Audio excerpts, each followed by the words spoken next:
Sobat investor, kali ini kami akan mengangkat tentang posisi anggaran pendapatan dan belanja negara atau APBN yang hingga akhir Mei 2025 mengalami defisit sebesar 21 triliun rupiah atau setara dengan 0,09% dari produk domestik bruto secara nasional.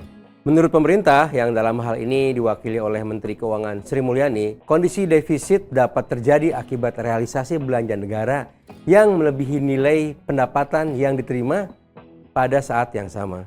Dalam catatan pemerintah, realisasi belanja negara hingga Mei 2025 lalu mencapai 1.016,3 triliun rupiah yang terbagi atas belanja pemerintah pusat sebesar 694,2 triliun rupiah dan transfer ke daerah atau TKD sebesar 322 triliun rupiah. Capaian ini merepresentasikan 28,1% dari total pagu belanja negara di sepanjang tahun ini.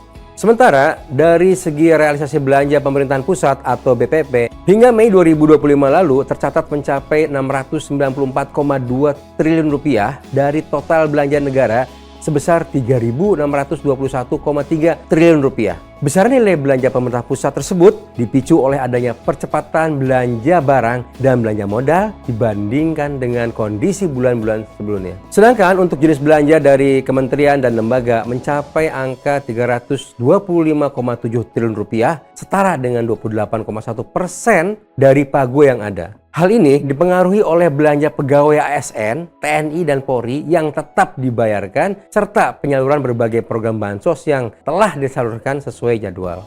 Di lain pihak, belanja non-kementerian dan lembaga mencapai 127,9 triliun rupiah yang artinya sebesar 6,3% dari total pagu yang ada.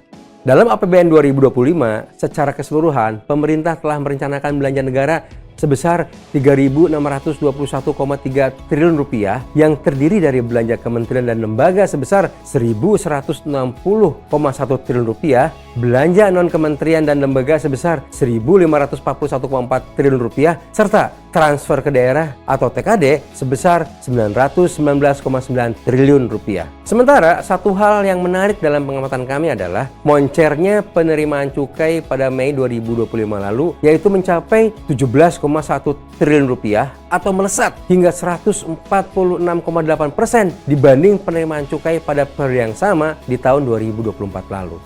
Secara umum, khususnya bagi investor, tentu dinamika yang terjadi pada struktur APBN kita merupakan hal penting yang perlu dicermati dan dipertimbangkan dengan matang terkait dampaknya di pasar investasi.